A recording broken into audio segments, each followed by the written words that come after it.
আমি ক্লাসটা হারাই ফেলছি, ক্লাসটা একটু ইয়ে করে নেই, দেন আমি শুরু করছি। জর্জ হারবার্ট, খুবই ছোট্ট সংক্ষিপ্ত।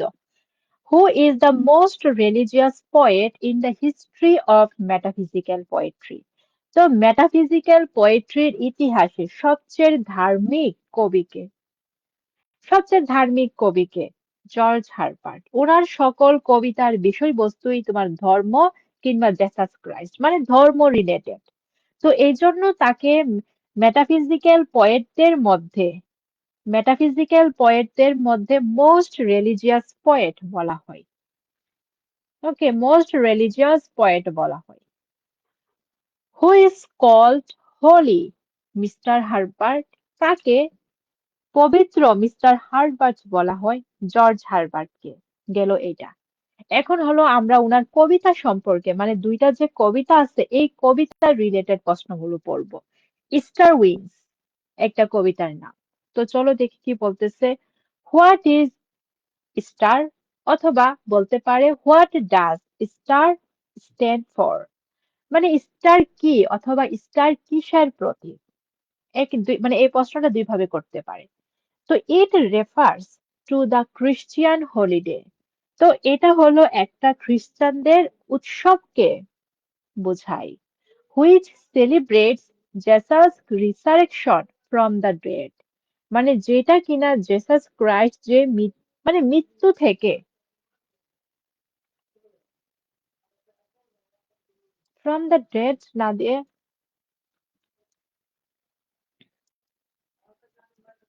ডেথ দিও, ডেথ। তো মৃত্যুকে জয় করে সে যে আবার পুনরায় মানে জাগ্রত হয়েছিল, ওই বিষয়টাকে মূলত সেলিব্রেট করা হয়, উদযাপন করা হয়। ওই দিনটাকে মূলত স্টার বলা হয়। কি বলছে রিসারেকশন মানে কি? রিসারেকশন মানে পুনরুত্থান। এখন মনে করো পুনরুত্থান বোঝো না। ক্রিশ্চিয়ান ধর্ম মতে বা ক্রিশ্চিয়ান ধর্মের মধ্যে আছে, যখন জেসাস ক্রাইস্ট মৃত্যুবরণ করেন তার 3 দিন পর সে মানে কবর থেকে উঠে স্বর্গে চলে যায়। তো এই বিষয়টাকে মূলত রিসারেকশন বলা হয়। বুঝাতে পারছি? তো এখানে এটাই বলতেছে যে it refers to the Christian holiday which celebrates Jesus' resurrection from the dead. তো মৃত্যু থেকে সে যে আবার পুনর্জাগরণ ঘটেছে, তার যে পুনরুত্থান ঘটেছে, এই বিষয়টাকে যে উদযাপন করা হয় এটাকে মূলত স্টার বলা হয়। অথবা মনে করে এটা পারতেছে না, দ্বিতীয়টা দেখো। A festival in the Christian church commemorating the resurrection of Jesus Christ. এটাই সহজ আছে, এটাই দিও। তো এটা বলতেছে যে জেসাস ক্রাইস্টের পুনরুত্থানের স্মরণে যে ক্রিশ্চিয়ান চার্চগুলোতে উৎসব পালন করা হয় বা উৎসব হয়, এটাই মূলত স্টার। ওকে, বোঝাতে পারছি এটা? Then what is pattern poem? Pattern poem কি? তুমি যদি স্টার উইংস কবিতাটা দেখো তাহলে বোঝা যাবে এটা একটা উড়ন্ত পাখির মতো দেখতে, উড়ন্ত পাখির মতো। তো এই ধরনের প্যাটার্নের যে কবিতাগুলো লেখা হয় এগুলোকে প্যাটার্ন পোয়েম বলা হয়। তো চলো দেখি কি বলছে। A verse in which the lines R arranged in an unusual configuration usually to convey or extend the emotional content of the words. তো এখানে বলতেছে প্যাটার্ন কবিতা হলো এমন একটা কবিতা যেখানে লাইনগুলো সাধারণত সাধারণত যে শব্দগুলো থাকে এই শব্দগুলোর মতন একটু অন্যরকম ভাবে সাজানো থাকে। বিশেষ করে তোমার আবেগী কোনো অনুভূতি, শব্দের যে আবেগী অনুভূতি আছে বা যে মেসেজটা আছে এই মেসেজটাকে তুলে ধরার জন্য। সিম্পল ভাষায় যদি বলি সেটা হলো প্যাটার্ন কবিতা বলতে ওই ধরনের লাইনের সাজানোকে বোঝায় যেটা সাধারণত সচরাচর দেখা যায় না, এবং এই বিষয়টা করা হয় কোনো একটা উদ্দেশ্য অথবা কোনো একটা মেসেজ দেওয়ার জন্য। তারপর what is the theme of the poem star wings? Star wings কবিতার বিষয়বস্তুটা কি? The theme of George Herbert's poem star wings revolves around human suffering, redemption, and spiritual ascent. তো জর্জ হারবার্টের স্টার উইংস কবিতার মূল বিষয়বস্তু হলো মানুষের যন্ত্রণা বা পীড়া, মুক্তি এবং আত্মাধিক আরোহণ। বা এখানে বলতে পারি যে স্টার উইংস কবিতা হলো মানুষের যন্ত্রণা, মানুষের মুক্তি এবং মানুষের যে আত্মাধিক আরোহণ, এই বিষয়গুলোকে কেন্দ্রীভূত করা, যেহেতু রিভলভস অ্যারাউন্ড আছে, তো এভাবে বলতে পারি। তারপর, what biblical illusion do you find in star wings? Star wings কবিতার মধ্যে বাইবেলের কোন ঘটনার কথা তুমি পাও? The biblical story of the first sin of man. এই যে বাইবেলের মধ্যে যে মানুষের করা প্রথম ভুল, প্রথম পাপ, এই পাপের কথা। and his and his consequent fall from heaven due to Satan's temptation, এবং শয়তানের প্ররোচনার ফলে মানুষের যে স্বর্গ থেকে পতন ঘটেছে, এই পতনটা এখানে হিজ বলতে ম্যানকে বোঝানো হয়েছে। তারপর, what did man lose foolishly? মানুষ তার নির্বুদ্ধিতার জন্য কিংবা মূর্খতার জন্য কি হারিয়েছে? Man lost his spiritual quality because of his own folly. তো মানুষ হলো তার নিজের মূর্খতার জন্য তার আত্মাধিক গুণাবলীকে হারিয়েছে। What is the significance of the title of the poem star wings? Star wings কবিতার যে নামটা, এই নামের তাৎপর্যটা কি? অথবা সেম প্রশ্ন অন্যভাবে করতে পারি, হোয়াট ডাজ স্টার, এখানে বানানটা ভুল হয়েছে, দেখো, star wings focus on. Star wings কবিতার মধ্যে কিসের উপরে জোর দেওয়া হয়েছে? চলো দেখি কিসের উপরে জোর দিছে। The poet has named his poem star wings.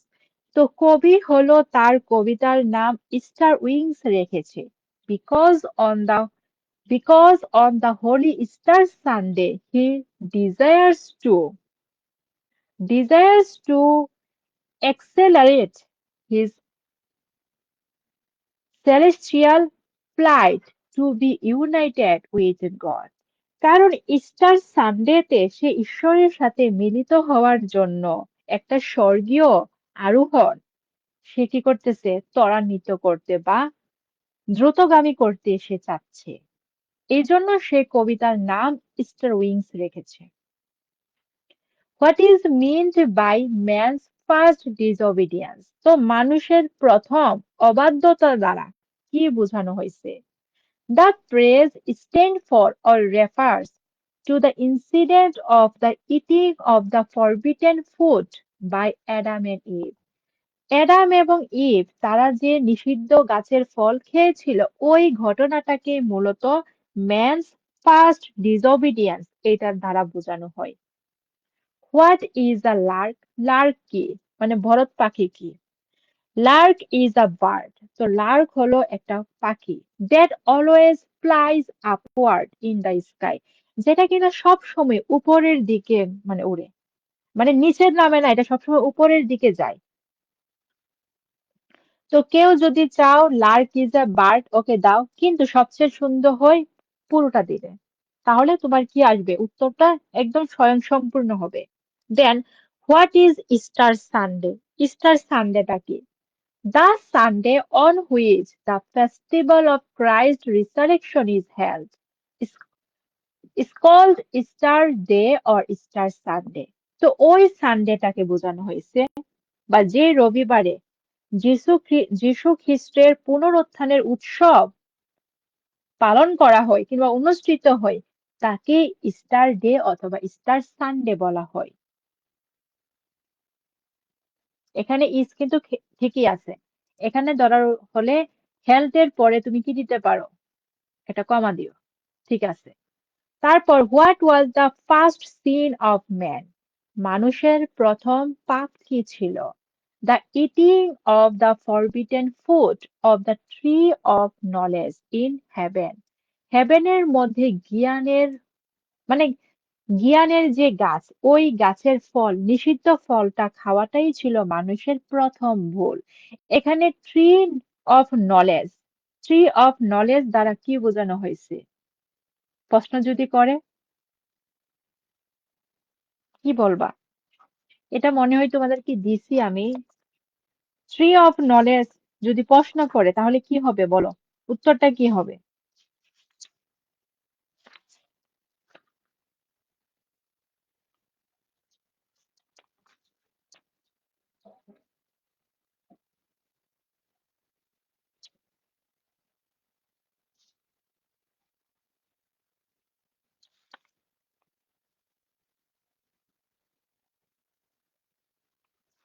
মানে ভালো মন্দের যে ভূত, এই ভূতই মূলত ট্রি অফ নলেজ। এটা প্যারাডাইস লস্টে মনে হয় আছে।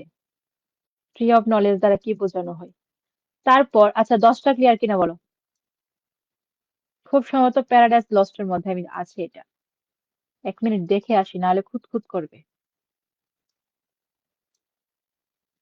মানে ভালো মন্দের যে ভূত, এটাই মূলত এই এটা দ্বারা বোঝানো হচ্ছে। দেখো আমি একটা দিক খেয়াল করো। আহ বলো 10টা ক্লিয়ার কিনা?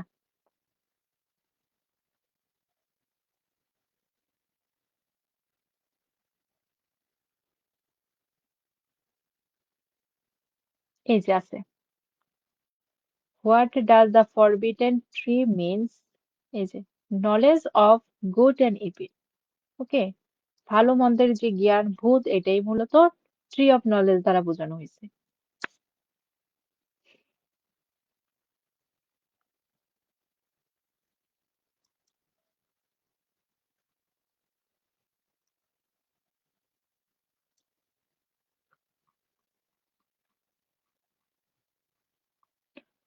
What does the poem star wings symbolise?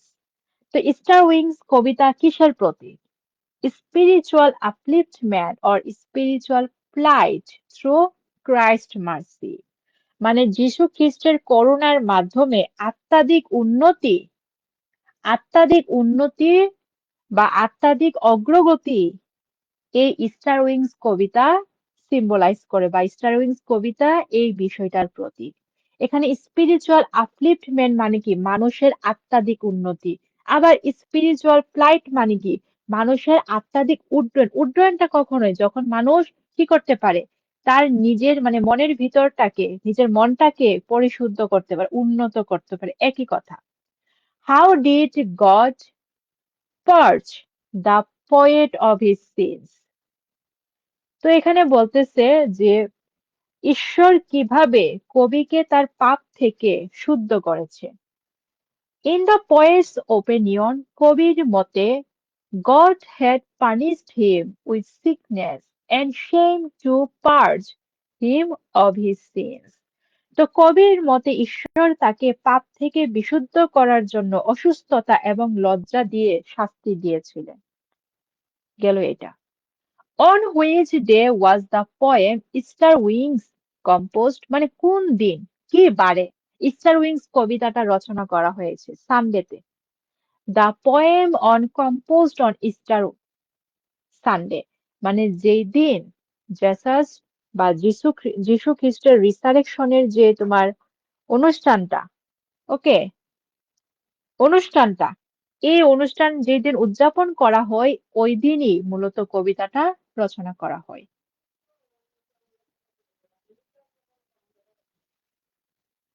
ওকে,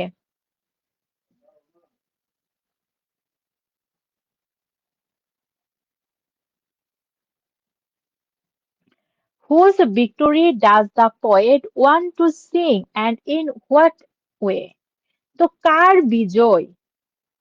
বিজয় কবি উদযাপন করতে চায়, বা কার বিজয়ে সে গান গাইতে চায়, এবং কিভাবে? The poet wants to sing the victory of Jesus Christ. তো কবি হলো জেসাস ক্রাইস্টের যে জয়, এই জয়গানটা গাইতে চায়। Soaring above the sky harmoniously like a lark. Lark পাখির মতো উচ্চ আকাশে উড়ে উড়ে, ওকে, উচ্চ আকাশে উড়ে উড়ে সে কি করতে চাচ্ছে? জেসাস ক্রাইস্টের কিংবা যীশু খ্রিস্টের বিজয়ের গান সে গাইতে যাচ্ছে। What does the poet mean to say by the expression my tender age in sorrow did beginner? মানে এখানে বলতেছে তার যৌবনকাল, ওকে, যৌবনকালে তার বয়সটা কি ছিল, দুঃখের দিয়ে শুরু হয়েছিল। এই লাইনটা দ্বারা সে কি বোঝাতে চাচ্ছেন? দ্য এক্সপ্রেশন মিনস, তো এই লাইনটা বোঝা মানে এই অভিব্যক্তি কিংবা উক্তিটা দ্বারা বোঝানো হচ্ছে the poet's misfortunes in his early life, his illness and the death of his father. তো এই অভিব্যক্তিটি দিয়ে কবির জীবনের মানে কবির প্রথম জীবনের প্রথম দিকে, সে যখন যৌবন ছিল মানে যুবক ছিল, ওই যৌবনের জীবনের কিছু দুর্ভাগ্য অথবা দুর্ভোগ এবং তার অসুস্থতা এবং তার বাবার মৃত্যুটাকে বোঝানো হচ্ছে। 16 নাম্বার পড়তে হবে না, 16 নাম্বার হলো 2023-এ আসছে। ওকে, সকলের কাছে স্টার উইংস এটা ক্লিয়ার কিনা জানাও।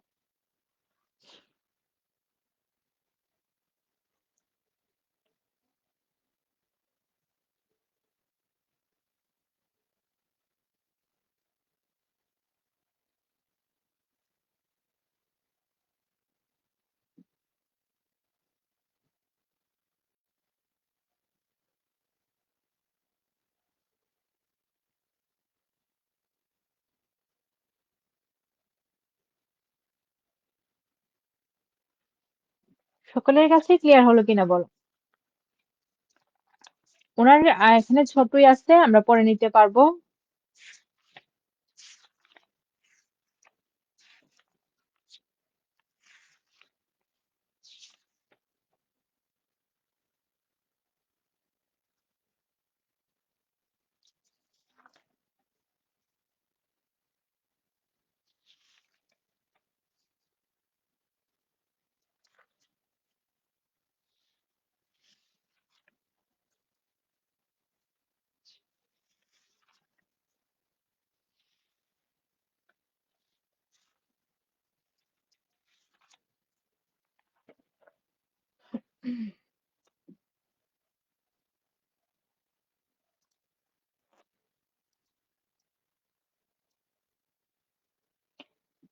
এখানে ট্রি অফ নলেজ দিয়ে বোঝানো হচ্ছে যে মানুষের মধ্যে যে মানুষ বলতে হলো ইভ এন্ড অ্যাডাম, তাদের মধ্যে যে ভালো এবং মন্দের যে বোধ ছিল, যে জ্ঞান ছিল, ওই জ্ঞান, এখানে জ্ঞান না বলে সেন্সও বলতে পারি, যে উপলব্ধিটা ছিল ওইটাকে বোঝানো হচ্ছে।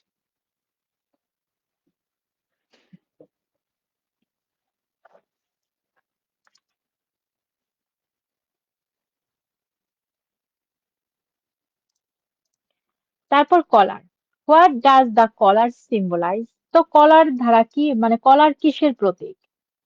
ওকে, কলার কিসের প্রতীক? In the poem The Collar, it indicates the rigorous or strict discipline of priestly life. তো কলার কবিতার মধ্যে এই কলার হলো তোমার যাজকীয় কিংবা পুরোহিতের জীবনের যে কঠিন অথবা কঠোর যে শৃঙ্খলা, এই শৃঙ্খলার প্রতীক হলো কলার। সিম্পলি এতটুকু দিলেও কিন্তু হচ্ছে, কিন্তু স্যাট সাজেশনের মধ্যে বড় একটা গল্প দিয়ে দিছে। তারপর what kind or nature of poem is the collar? Collar কবিতাটা কোন ধরনের কবিতাটা সবচেয়ে সুন্দর হয় যদি দাও the collar is a religious poem. Okay, ওইভাবে দিলে সবচেয়ে সুন্দর হবে। এখানে জাস্ট তোমাদেরকে বোঝানোর জন্য আমি সিম্পলি লিখে ফেলছি, তো এইভাবে দাও সবচেয়ে সুন্দর হয় ওইভাবে। The collar is a religious poem. Okay, এটা হলো একটা ধর্মীয় কবিতা। How will Herbert recover the loss of his youthful pleasures? তো তার যৌবনের মধ্যে যে আনন্দগুলো সে হারিয়ে ফেলছে, এগুলোকে সে কিভাবে এখন ফিরে পাবে, বা কিভাবে সে এখন কি করবে, আহ ক্ষতিপূরণটা করবে? By enjoying double the number of pleasures which he would normally have enjoyed. তার যৌবনে সে যেরকম আনন্দ উপভোগ করত, এখন সেটা হলো দ্বিগুণ করবে। যেখানে একটা করতো এখানে সে দুইটা করবে। সকল অভিজ্ঞতাগুলোকে সে দ্বিগুণ পরিমাণে উপভোগ করে সে এখন যৌবনে করা ভুলটাকে শুধরে নেবে। How does Herbert console himself? কিভাবে হার্বার্ট নিজেকে সান্ত্বনা দেন? Herbert consoles himself with the thought that, তো সে একটা ওই চিন্তার মাধ্যমে বা ওই চিন্তা ভাবনার মাধ্যমে নিজেকে সান্ত্বনা দিচ্ছেন যে that everything has not yet bin lost, সকল কিছু এখনো হারিয়ে যায় নাই, মানে দেয়ার ইজ স্টিল টাইম, এখানে এখনো সময় আছে, এতটুকু দিলে হচ্ছে। তারপর হোয়াট ডাজ হারবার্ট এবার সাই অ্যান্ড পাইন ফর, তো হারবার্ট কিসের জন্য দীর্ঘশ্বাস ফেলেন এবং কষ্ট পান? এখানে হলো ওয়ার্ডলি প্লেজার্স না, মানে এখানে ফর ওয়ার্ডলি দিবা, ফরটা না দিলে মানে উত্তরটা সুন্দর হচ্ছে না।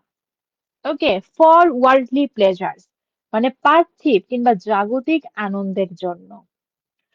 What was Herbert's reply to God's calling him child, যখন গড মানে সে শুনতে পাইছে যে গড তাকে কি করতেছে, গড তাকে চাইল্ড বলে সম্বোধন করেছে কিংবা ডেকেছে, তখন সে বলছে my lord. What is the theme of the collar, collar কবিতার বিষয়বস্তুটা কি?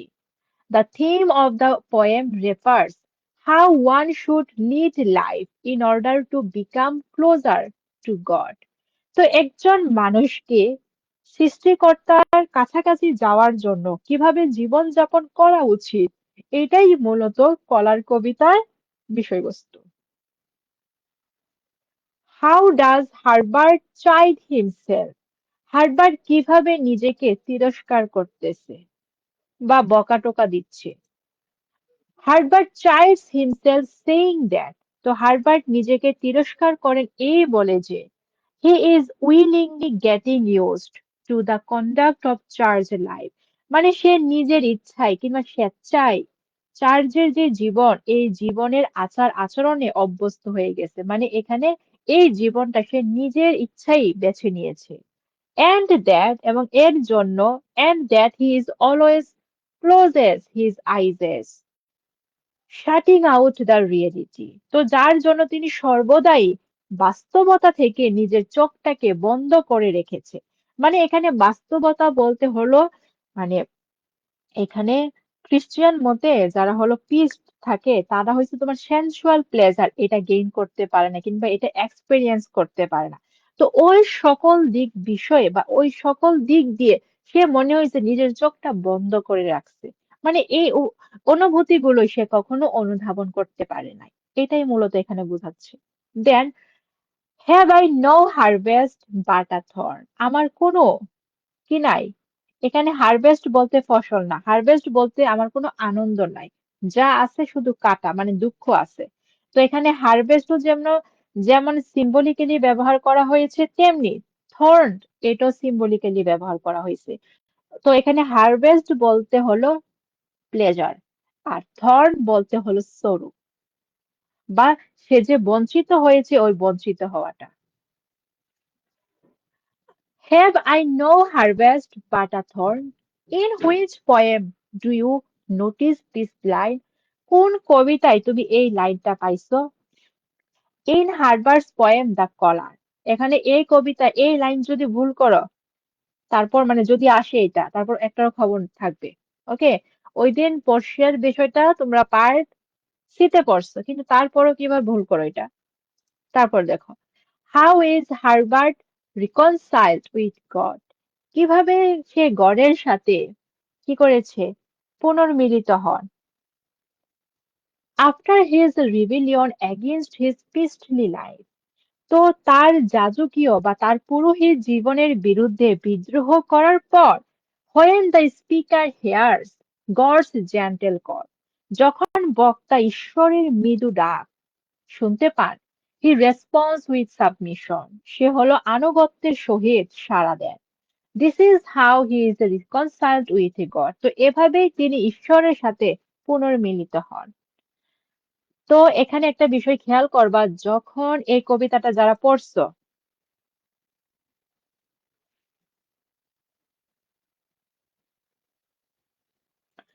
আহ এই কবিতাটা পড়ছো তারা দেখতে পাইবা সে যখন মানে বিদ্রোহের সুরে মানে তার কথাবার্তার মাত্রা যখন একদম চরম পর্যায়ে পৌঁছে গেছে তখন সে কিন্তু মানে একটা মৃদু সুরে শুনতে পাইছে যে মাই চাইল্ড, এরকম একটা ভয়েস তার কানে প্রতিধ্বনিত হয়েছে। এটা কি আসলে মানে রিয়েল কিনা এটা জানা নাই, কিন্তু সে মানে হ্যালোসিনেট করেছে কিংবা সে ইমাজিন করেছে সে এরকম একটা শব্দ, এরকম একটা কলিং সে শুনতে পাইছে। তো এই কলিংটা শোনা মাত্রই সে কিন্তু তার সৃষ্টিকর্তার প্রতি যে তার ভক্তি, এই ভক্তিটা আবার ফিরে আসছে। এবং সে বলছে, রিপ্লাই করছে, মাই লর্ড। তো এটা পড়লাম, what is the cause of turmoil or inner conflict in the author's mind in the collar. Collar কবিতার মধ্যে যে অথর মানে লেখকের অভ্যন্তরীণ যে দ্বন্দ্ব, এই দ্বন্দ্বের কারণ কি? The author's desire or longing for freedom. অথরের হলো স্বাধীনতা, স্বাধীনতা কিংবা মুক্তির জন্য তার বাসনা কিংবা আকাঙ্ক্ষা কিংবা ব্যাকুলতা। তো এটা ছিল আমাদের জর্জ হার্বারের কবিতার পার্ট এর প্রশ্ন। সকলের কাছে ক্লিয়ার কিনা বলো।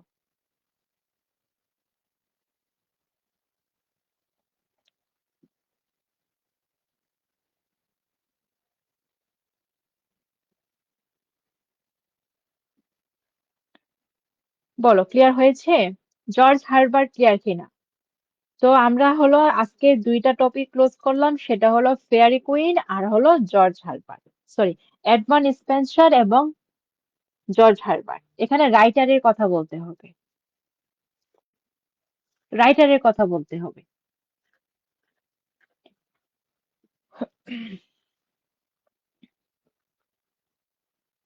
এখন আমি তো ওই সিচুয়েশনে পড়ি নাই, তো আমি কিভাবে বলবো? তো তোমার যেটা লেকিং আছে তুমি ওই লেকিং গুলোকে ফিল আপ করবা, প্লাস এর পাশাপাশি অন্যগুলোও পড়বা। ওকে, লেকিং গুলোকে ফিল আপ করবা প্লাস অন্যগুলো পড়বা, তাহলে হয়ে যাবে। আর একটা টপিক পুরো দমে পড়তে তোমার অবশ্যই একদিনে ক্লোজ হবে না, এটা 2 দিন লাগবেই। ওকে, অ্যাটলিস্ট 2 দিন লাগবে, একদিনে কখনো একটা টপিক ক্লোজ করতে পারবা না ভালো করে। ওইটাকে ক্লোজ করতে তোমার 2 দিন লাগবে। তো এখন যেহেতু তোমাদের পরবর্তী অফ ডের পর প্রথম পরীক্ষা হলো 16 and 17 সেঞ্চুরি পোয়েট্রি, তখন তুমি কি করতে পারো, এখানে হলো এখন 16 and 17 সেঞ্চুরিটা পড়তে পারো। ওকে, তারপর আবার পরীক্ষার 2-3 দিন আগে আবার রিভিশন করবে। এখন এই টপিকটার সাথে সাথে তুমি অন্যান্য, যেমন ক্রিটিসিজম, লিঙ্গুইস্টিক্স কিংবা অন্যান্য যে টপিক আছে, ওই টপিকের কোথায় কোথায় তোমার ঘাটতি আছে, ওই ঘাটতিগুলোকে ফাইন্ড আউট করে ওইগুলোর সাথে সাথে পড়ো। ওকে, একটা নিয়ে কি করবা না, একটা নিয়েই বসে থাকবা না। ওকে, আচ্ছা। আহ হ্যাঁ, আমি চেষ্টা করব তাড়াতাড়ি দিতে, রাত্রেই দিতে। ক্লাসগুলো যেহেতু বড় হয়, অলমোস্ট 2 ঘন্টা, তাই ক্লাসগুলো নামতে অনেক লেট মানে দেরি হয়। ওকে, আর সবসময় ফোনে স্পেসও তেমন ইয়ে নাই। ওকে, আমার ফোনের মধ্যে মূলত এই পড়ালেখার রিলেটেড বিষয় নিয়ে আমার ফোনের স্পেস অনেক ইয়ে হয়ে গেছে। আমি ভাবছিলাম যে হোয়াটসঅ্যাপটা হলো তোমার ল্যাপটপে ট্রান্সফার করে ফেলবো, কিন্তু দেখা গেছে